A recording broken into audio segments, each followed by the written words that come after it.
Yes, all students, a very good afternoon and I wholeheartedly welcome you all for Enlightened Educators. And ಇವತ್ತು ಬಂದು ನಾನು network analysis question paper discuss ಮಾಡ್ತಿದ್ದೀನಿ. ನಿನ್ನೆನೇ ಮಾಡಬೇಕಾಗಿತ್ತು, ಮಾಡೋಕ್ಕಾಗಿಲ್ಲ. So ಇವತ್ತು ಮಾಡ್ತಾ ಇದ್ದೀನಿ ಟೈಮ್ ತೊಗೊಂಡು. ಸೊ ದಯವಿಟ್ಟು ವಾಚ್ ಮಾಡಿ. ಆ್ಯಂಡ್ ಈ ಸಲ ಏನಾಗಿದೆ ಅಂದರೆ ನಾನು ಕೆಲವೊಂದು ಕೊಟ್ಟಂಥ ಪ್ರಿಡಿಕ್ಷನ್ಗಳು ಹುಸಿ ಆಗೋಗಿದೆ. ನನಗದು ಸ್ವಲ್ಪ ಬೇಜಾರಾಯಿತು. ಯಾಕೆ ಅಂತ ಹೇಳಿದ್ರೆ ಈ ಒಂದು question ನೋಡ್ಬೋದಾಗಿರುತ್ತೆ. 3 impedances are connected in delta, obtain the star equivalent. ನಾನು ಮುಂಚೆನೂ ಹೇಳಿದ್ದೆ star to delta, delta to star derivation ಕೇಳ್ತಾರೆ ಅಂತ. ಇವ್ರು ಇಲ್ಲಿ ಏನು ಮಾಡಿದ್ದಾರೆ, ಇಲ್ಲಿ ನೋಡಿ, ನೋಡಲ್ ಅನಾಲಿಸಿಸ್ 2 ಕ್ವಶನ್ ಕೊಟ್ಟಿದ್ದಾರೆ. ಇಲ್ಲೊಂದು ಕೊಟ್ಟಿದ್ದಾರೆ, ಇಲ್ಲಿ ಒಂದು ನೋಡಲ್ ಅನಾಲಿಸಿಸ್ ಮೇಲೆ ಕ್ವಶನ್ ಅನ್ನು ಕೊಟ್ಟಿದ್ದಾರೆ. ಸೊ ಇವರು ನೋಡಲ್ ಅನಾಲಿಸಿಸ್ 2 ಕ್ವಶನ್ ಅನ್ನು ಕೊಟ್ಟಿದ್ದಾರೆ, ಆಯಿತಾ. ಆಮೇಲೆ ಇಲ್ಲಿ ಏನಾಗಿದೆ ಅಂತ ಹೇಳಿದ್ರೆ ಇಲ್ಲಿ ಒಂದು ಸೋರ್ಸ್ ಟ್ರಾನ್ಸ್ಫಾರ್ಮೇಷನ್ ಮೆಥಡನ್ನು ಕೇಳಿದ್ದಾರೆ, ಆಯಿತಾ. ನಾನು ಹೇಳಿದ್ದೇನು ಅಂದರೆ ಸೋರ್ಸ್ ಟ್ರಾನ್ಸ್ಫಾರ್ಮೇಷನ್ 1ರಲ್ಲಿ ಸ್ಟಾರ್ ಟು ಡೆಲ್ಟಾ 1ರಲ್ಲಿ ಅಂತ ಅಂದರೆ ಈ ಕ್ವಶನ್ ನಂಬರ್ 1ನಲ್ಲಿ ಸ್ಟಾರ್ ಟು ಡೆಲ್ಟಾ ಇದ್ದರೆ ಕ್ವಶನ್ ನಂಬರ್ 2ಅಲ್ಲಿ ಸೋರ್ಸ್ ಟ್ರಾನ್ಸ್ಫಾರ್ಮೇಷನ್ ಇರುತ್ತೆ. ಇಲ್ಲ ಕ್ವಶನ್ ನಂಬರ್ 2ಅಲ್ಲಿ ಏನಾಗಿದೆಪ್ಪ ಅಂತ ಹೇಳಿದ್ರೆ ಸ್ಟಾರ್ ಟು ಡೆಲ್ಟಾ ಇದ್ದರೆ ಕ್ವಶನ್ ನಂಬರ್ 1ಅಲ್ಲಿ ಸೋರ್ಸ್ ಟ್ರಾನ್ಸ್ಫಾರ್ಮ್ ಮೇಲೆ ಕ್ವಶನ್ ಇರುತ್ತೆ. ಇನ್ನು ಮಿಕ್ಕಿದೆಲ್ಲ ಮೆಶ್ ಮತ್ತೆ ನೋಡು ಅಂತ ನಾನು ನಿಮ್ಗೆ ಹೇಳಿದ್ದೆ ಮೊನ್ನೆ ವೀಡಿಯೋನಲ್ಲಿ. ಬಟ್ ಅದಷ್ಟು ವರ್ಕೌಟ್ ಆಗಲಿಲ್ಲ. ಇವರು ವಿಡಿಯೋನ ನಂಬೋಕ್ಕೆ ಆಗಲ್ಲ, ಹೆಂಗೆ ಚೇಂಜಸ್ ಮಾಡಿಬಿಡ್ತಾರೆ ಅಂದರೆ ಇವಾಗ ಈ ಒಂದು ಈ ಜಾಗದಲ್ಲಿ ಒಂದು ಮೆಶ್ ಅನಾಲಿಸಿಸ್ ಕ್ವಶನ್ ಬರಬೇಕಾಗಿತ್ತು, ಬಂದಿಲ್ಲ, ಕರೆಕ್ಟ್ ಅಲ್ವಾ. ಆ್ಯಂಡ್ ಇಲ್ಲಿ ಒಂದು ಜಾಗದಲ್ಲಿ ಈ ಒಂದು ಜಾಗದಲ್ಲಿ ಏನು ಬರಬೇಕಾಗಿತ್ತಪ್ಪ, ಈ ಒಂದು ಜಾಗದಲ್ಲಿ ನೋಡಿ ಕರೆಕ್ಟ್ ಆಗಿದೆ, ಇದು ಕರೆಕ್ಟ್ ಆಗಿದೆ. ಆದರೆ ಈ ಒಂದು ಜಾಗದಲ್ಲಿ ವುಡ್ ಐ ಕ್ಯಾನ್ ಸೇ ಒಂದು ಮೆಶ್ ಅನಾಲಿಸಿಸ್ ಬರಬೇಕಾಗಿತ್ತು, ಕರೆಕ್ಟ್ ಅಲ್ವಾ. ಒಂದು ಮೆಶ್ ಅನಾಲಿಸಿಸ್ ಬರಬೇಕಾಗಿತ್ತು. ಆ್ಯಂಡ್ ಈ ಒಂದು ಜಾಗದಲ್ಲಿ ಸೋರ್ಸ್ ಟ್ರಾನ್ಸ್ಫಾರ್ಮೇಷನ್ ಬರಬೇಕಾಗಿತ್ತು, ಈ ಒಂದು ಜಾಗದಲ್ಲಿ ಬರಬೇಕಾಗಿತ್ತು ಸೋರ್ಸ್ ಟ್ರಾನ್ಸ್ಫಾರ್ಮೇಷನ್, ಬಟ್ ಹಂಗೆ ಬಂದಿಲ್ಲ, ಆಯಿತಾ. ಸೊ ಹಾಗಾಗಿ ಯಾರೆಲ್ಲ ಪೂರ್ತಿ ಓದಿದ್ರೆ ಅವರೆಲ್ಲರಿಗೂ ಬೆನಿಫಿಟ್ ಇದೆ, ಆಯಿತಾ. So question paper it is not that difficult. ಅಂದರೆ ಇವಾಗ ಸರ್ಕ್ಯೂಟ್ ನೋಡೋ ತಕ್ಷಣ ಇದು ಯಾವ ಥರ ಹೆಂಗಿದೆ ಸರ್ಕ್ಯೂಟ್, ನಾನು ಹೆಂಗೆ ಮಾಡಬೇಕು ಆ ಥರದ್ದೆಲ್ಲ ಇಲ್ಲ, ಡೈರೆಕ್ಟ್ ಆಗಿದೆ. So no issues for the circuit by the way. And ಏನಂತ ಹೇಳಿದ್ರೆ ನಿಮಗೆ ಕೊಟ್ಟಿರೋದು ಇವರು ಫಸ್ಟು ಈ ಡಿರೈವೇಷನ್ ಎಲ್ಲರೂ ಓದಿರ್ತೀರ. I hope everybody has attended it. First of all I am sorry for that, because ನಾನು ಆ ಥರನೇ ಇತ್ತು, ಎಲ್ಲ ಕ್ವಶನ್ ಪೇಪರ್ ನೋಡಿ ಅನಲೈಸ್ ಮಾಡಿದ್ದೆ. ಬಟ್ ಅವ್ರು ಅದನ್ನ ಉಲ್ಟಾ ಮಾಡಿದ್ದಾರೆ. ಆ್ಯಕ್ಚುಲಿ ಹೇಳಬೇಕಂದ್ರೆ ಅವರು ಮೆಶ್ಶು 2 ಕೇಳಬೇಕು, ನೋಡು 2 ಕೇಳಬೇಕು. ಲೆಕ್ಕ ಹಾಕಿದ್ರೆ ಪ್ರತಿಯೊಂದು ಕ್ವಶನ್ ಪೇಪರ್ಲಿ ಮೆಶ್ 2 ಕ್ವಶನ್ಸ್ ಬರುತ್ತೆ, ನೋಡ್ ಅನಾಲಿಸಿಸಲ್ಲಿ 2 ಕ್ವಶನ್ ಬರುತ್ತೆ, ಸೋರ್ಸು ಒಂದು ಸ್ಟಾರ್ ಒಂದೇ ಬರೋದು. ಬಟ್ ಯಾಕೆ ಈ ಸಲ ಸ್ಟಾರ್ 2 ಕೊಟ್ಟಿದ್ದಾರೆ, ಸೋರ್ಸ್ 1 ಕೊಟ್ಟಿದ್ದಾರೆ, ಆ್ಯಂಡ್ ನೋಡ್ 2 ಕೊಟ್ಟಿದ್ದಾರೆ, ಮೆಶ್ 1 ಕೊಟ್ಟಿದ್ದಾರೆ, ನಂಗೆ ಗೊತ್ತಿಲ್ಲ. ಬಟ್ ಅವ್ರು ವಿಚಿತ್ರ ಅಂದರೆ ವಿಚಿತ್ರ. ಆ್ಯಕ್ಚುಲಿ ಹೇಳಬೇಕಂದ್ರೆ DSP ಏನಿತ್ತು ಅದು ಫುಲ್ ಕಂಪ್ಲೀಟ್ ಪ್ರಾಬ್ಲಮ್ಮು, ಬಟ್ ಅದು 3 ಮಾಡ್ಯೂಲ್ ಕೂಡ ಥಿಯರಿ ಕೊಟ್ಟಿದ್ದಾರೆ ಬೇಕು ಅಂತ. ಸೊ ಈ ಥರ ಪ್ರಾಬ್ಲಮನ್ನು ಮಾಡಿದ್ದಾರೆ. ಸೊ ಏನೇನೇನೇನು ಮಾಡ್ತಾರೆ ಅಂತ ನಂಗಂತೂ ಗೊತ್ತಿಲ್ಲ. Literally when I saw that I was so sad, because ಮಕ್ಕಳು ಕಷ್ಟಪಟ್ಟು ಪ್ರಾಬ್ಲಮ್ಸ್ ಅಂತ ಓದ್ಕೊಂಡು ಹೋಗಿದ್ರು. ಇವರಲ್ಲಿ ಥಿಯರಿ ಹಾಕ್ಬಿಟ್ರೆ ಹೇಗಾಗುತ್ತೆ ಸ್ಟೂಡೆಂಟ್ಸ್ಗೆ? ಥಿಯರಿ ಎಕ್ಸ್ಪ್ಲೈನ್ ಮಾಡಬೇಕು ಅಂದರೆ they need to know at least 1 example to explain. Methodology explain ಮಾಡೋದು ಅಂದರೆ it's just like whatever you have worked a problem ಅಲ್ವಾ, ಅದು ವರ್ಕ್ ಮಾಡಿರೋ ಪ್ರಾಬ್ಲಮ್ಮು ನೀವೇನು ಅರ್ಥ ಮಾಡ್ಕೊಂಡಿದ್ರೆ ಅದು ಇಂಗ್ಲೀಷಲ್ಲಿ ಹಾಕ್ಬೋದು. But if you want a better understanding ಅಥವಾ ನಿಮ್ಗೆ ಮಾರ್ಕ್ಸ್ ಸಿಕ್ಕಬೇಕು ಅಂದರೆ ಒಂದು ಪ್ರಾಬ್ಲಮ್ ಮುಖಾಂತರನೇ ಎಕ್ಸ್ಪ್ಲೈನ್ ಮಾಡಬೇಕಾಗುತ್ತೆ, ಅವಾಗಿನ್ನ ಚೆನ್ನಾಗಿ ಗೊತ್ತಾಗುತ್ತೆ. ಪಾಪ ಅವ್ರು ಎಷ್ಟು ಪ್ರಾಬ್ಲಮ್ ಅಂತ ನೆನ್ಪಿಟ್ಕೋತಾರೆ ಹಂಗೆ ಅಲ್ವಾ. ಸೊ ಇದರ ಎಷ್ಟು ಪ್ರಾಬ್ಲಮ್ಸ್ಗಳಾಗಿದೆ, ಇಲ್ಲೂ ಕೂಡ ಹಾಗೆ ಮಾಡಿದ್ದಾರೆ. ಸೊ ಹಂಗಾಗಿ ಅದೊಂದು ಮಿಸ್ ಆಯ್ತು ಇಲ್ಲಿ. ಬಟ್ ಏನು ಅಂತ ಹೇಳಿದ್ರೆ ಯಾರ್ಯಾರು ಎಲ್ಲನೂ ಓದಿದ್ರಿ, ಸೋರ್ಸ್ ಟ್ರಾನ್ಸ್ಫಾರ್ಮೇಷನು, ಸ್ಟಾರ್ ಟು ಡೆಲ್ಟಾ ಯಾರ್ಯಾರು ಎಲ್ಲನೂ ಓದಿದ್ರಿ ಅವರೆಲ್ಲರಿಗೂ ಲಾಭ ಇದೆ. ಯಾರ್ಯಾರು ನನ್ನನ್ನು ನಂಬ್ಕೊಂಡು ಸೋರ್ಸ್ ಟ್ರಾನ್ಸ್ಫಾರ್ಮೇಷನ್ ಮೆಶ್ ಮತ್ತೆ ನೋಡಿ ಓದಿರೋ ಅವರಿಗೆ ಎಷ್ಟು ಲಾಭ ಬರುತ್ತೆ ಅಂದರೆ ಯು ವಿಲ್ ಗೆಟ್ ಓನ್ಲಿ 6+7. ನೀವು ಅಕಸ್ಮಾತ್ ಡಿರೈವೇಷನ್ ಓದ್ಬಿಟ್ಟಿದ್ರೆ ಬಚಾವ್, ಅಂದರೆ ಥಿಯರಿ ಓದಿದ್ರೆ ಬಚಾವ್. ಥಿಯರಿನ ಓದಿದ್ರೆ 20 ಬರುತ್ತೆ, ಇಲ್ಲ ಅಂದರೆ 6+7 ಅಂದರೆ ನಿಮಗೆ 13 ಮಾರ್ಕ್ಸ್ ಬರುತ್ತೆ, ಆಯಿತಾ. ನಂದು ಫಾಲೋ ಮಾಡಿದರೆ ನಾನು ಹೇಳ್ತಾ ಇರೋದು, ಆಯಿತಾ, ಓಕೆನಾ. ಆರ್ ಇಫ್ ಇನ್ ಕೇಸ್ ನೀವೇನಾದರೂ ಸ್ಟಾರ್ ಟು ಡೆಲ್ಟಾನೇ ಈಸಿ ಇತ್ತು ಮ್ಯಾಮ್ ನಾನು ಅದೇ ಓದಿದ್ದೀನಿ ಅಂತಂದರೆ ನೀವು ಈ ಕ್ವಶನ್ ಫುಲ್ ಅಟೆಂಡ್ ಮಾಡಿದರೆ ಫುಲ್ 20 ಸಿಗುತ್ತೆ. ಆ ಥರ ನಿಮಗೆ ಬಿಟ್ಟಿದ್ದು, ಆಯಿತಾ. ಆ್ಯಂಡ್ ನಾನು ಹೇಳಬೇಕಂದ್ರೆ ಈ ಒಂದು ಕ್ವಶನನ್ನು ಮಾಡಿಸಿದ್ದೀನಿ, ಈ ಥರದೊಂದು ಕ್ವಶನನ್ನು ನಾನು ಮಾಡಿಸಿದ್ದೀನಿ ಮೆಶಲ್ಲಿ ಎಸ್ಪೆಷಲಿ. ಆ್ಯಂಡ್ ನಾನು ಈ ಥರದೊಂದು ಕ್ವಶನನ್ನು ಮಾಡಿಸಿದ್ದೀನಿ, ಆಯಿತಾ. ಈ ಥರದೊಂದು ಕ್ವಶನನ್ನು ಮಾಡಿಸಿದ್ದೀನಿ. ಆ್ಯಂಡ್ ಸ್ಟಾರ್ ಟು ಡೆಲ್ಟಾಗೆ ಐ ಹೋಪ್ ಈ ಥರದ್ದು ಒಂದು ಕ್ವಶನನ್ನು ಮಾಡಿಸಿದ್ದೆ ಅನಿಸುತ್ತೆ. ಲೈಕ್ ಕೈಂಡ್ ಆಫ್ ಡಯಾಗ್ರಾಮ್ ಹೇಗಿತ್ತು ಅಂದರೆ ಈ ಥರ ಇತ್ತು, ಒಂಥರ ಮನೆ ಥರ ಇತ್ತು ಡಯಾಗ್ರಾಮ್. ಲೈಕ್ ಕೈಂಡ್ ಆಫ್ ಡ್ರೈದು ಡಯಾಗ್ರಾಮ್ ಈ ಥರ ಏನೋ ಒಂದು ಡ್ರಾಯಿಂಗ್ ಇತ್ತು. ನಾನು ಈ ಥರದ್ದೊಂದು ಮಾಡಿಸಿದ್ದೆ ಸ್ಟಾರ್ ಟು ಡೆಲ್ಟಾಗೆ ಸಂಬಂಧಪಟ್ಟಂತೆ, ಚೆಕ್ ಮಾಡಿ. ಇದನ್ನು ಕೂಡ ಮಾಡಿಸಿದ್ದೆ, ಈ ಥರದ್ದೊಂದು ಮಾಡಿಸಿದ್ದೀನಿ. ಆ್ಯಂಡ್ ಈ ಥರದ್ದೊಂದು ಮಾಡಿಸಿದ್ದೀನಿ. ನಮ್ಮ ಲೆಕ್ಚರ್ ಸೀರೀಸಲ್ಲಿ ಇರುತ್ತೆ, ದಯವಿಟ್ಟು ಹೋಗಿ ಚೆಕ್ಔಟನ್ನು ಮಾಡ್ಕೊಳ್ಳಿ, ಆಯಿತಾ. ಇದು ನಂಗೆ ಜ್ಞಾಪನ ಇದೆ, ಈ ಥರದ್ದೊಂದೆಲ್ಲೋ ನಾನು ಮಾಡಿಸಿದ್ದೀನಿ. ಆ್ಯಂಡ್ ಇದು ಕೂಡ 2 ಮೈನಸ್ 3J ಇಂಪಿಡೆನ್ಸ್ದು ಕೂಡ ಮಾಡಿಸಿದ್ದೀನಿ. ನಾನು ಒಂದ್ಸಲಿ ಚೆಕ್ ಮಾಡ್ತೀನಿ ತಡೀರಿ, ಮಾಡಿಸಿದ್ರೆ ಖಂಡಿತವಾಗ್ಲೂ ಸಿಗುತ್ತೆ. ಸೊ ಹಾಗಾಗಿ ನಾನು ಎಲ್ಲಿದೆ ಅಂತ ತೋರಿಸ್ಕೊಡ್ತೀನಿ ಆಯಿತಾ. ಇಲ್ಲೇ ಚೆಕ್ ಮಾಡೋಣ ತಡ್ರಿ, ಹೆಂಗೂ ನಾನೇ ಓಪನ್ ಮಾಡಿದ್ದೀನಲ್ವಾ.